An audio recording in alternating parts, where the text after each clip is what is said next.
Welcome to Life Lessons.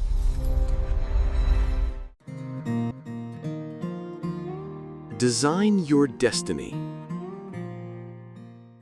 Welcome to the Deep Dive. Sure. Today, we're diving into a word that's, well, often misunderstood, maybe misused, and it can feel a bit loaded. Destiny.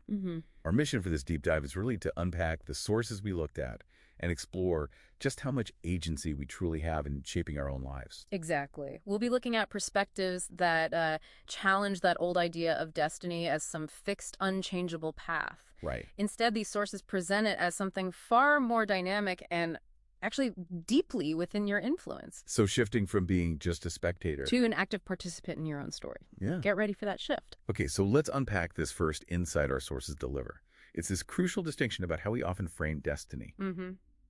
They highlight how it can become a convenient scapegoat. That really resonated. It does, doesn't it? It's easier maybe to label someone else's misfortunes as divine will or something. But the source makes this great point. If your own child is hungry, you're not just going to shrug. You'll definitely have a plan, right?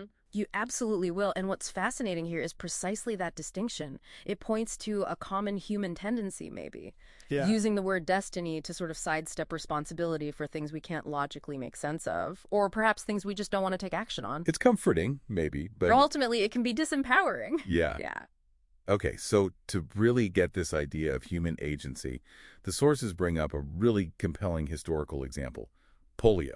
Ah, yes. Not so long ago, it was widely seen as, God's will, something terrifying that just happened. Absolutely. Striking terror. The sources paint a pretty vivid picture. Children just doomed to wheelchairs.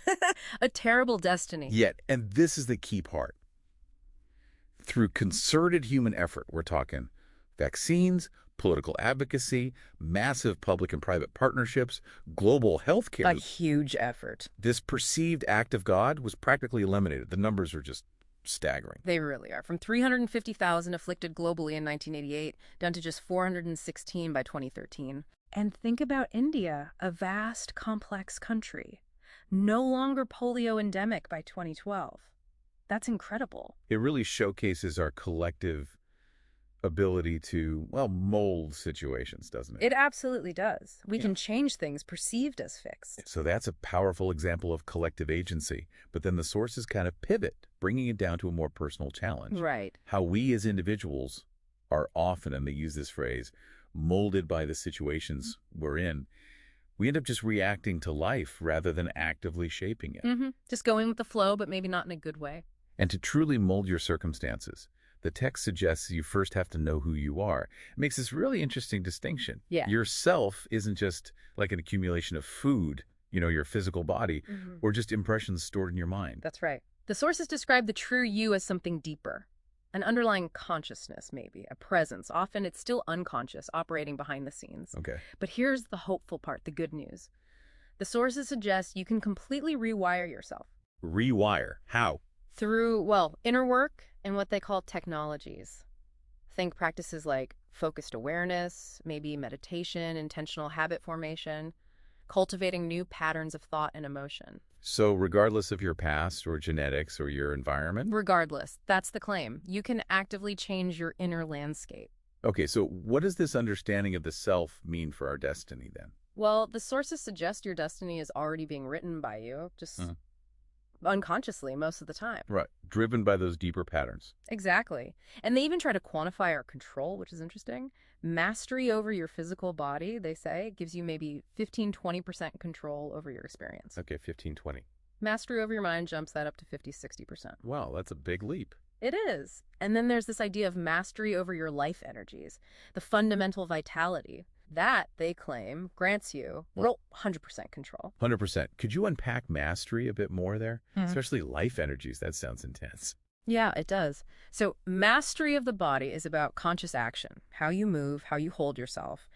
Mind mastery is directing thoughts and emotions, not being swept away. Makes sense. And life energies, as the sources put it, seem to refer to that fundamental vitality, the deeper currents driving everything. Mastering these means ensuring your internal faculties, body, mind, energy, are actually serving you, aligned with your intention. Okay. Not just doing their own thing. Precisely. This idea clarifies why unpleasantness, like anger or fear or anxiety, often arises. It's because these basic faculties are sort of running wild, not serving the life within. So the answer isn't necessarily out there. Exactly. The sources say, look within you, not around you.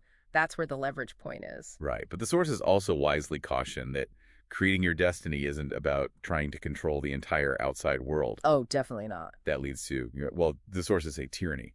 They even have this funny cautionary tale about a character, Shankaran Pillai. Ah, yes. The drunken stumble where he tries to command the planet to stop spinning. Exactly.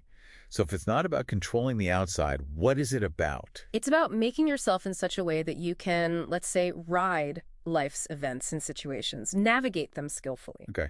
Ride them rather than being crushed by them. Yes. And ultimately, it comes down to doing the right things. Not necessarily morally right, but effective actions based on understanding how things work. Like that story, the ice fishing one. Exactly. The old man fishing for hours, getting nothing. Then the young boy comes along, loud music and all. Lands 3 huge trout. Because he did the simple right thing. He knew to keep the worms warm.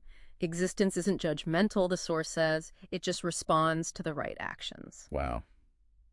That really reframes things. This deep dive has certainly shifted how we might think about agency, responsibility, and what destiny truly means. It's not fixed. Not fixed at all. It seems it's a dynamic creation. And this raises an important question, really. If your destiny is currently being written, largely unconsciously, what's one small, conscious, right thing you could choose to do today, right now, to begin taking charge of your own well-being? Just one small thing. That's a powerful thought to carry with you. If you enjoyed this video, don't forget to like, share, and subscribe to Life Lessons for more inspiring content.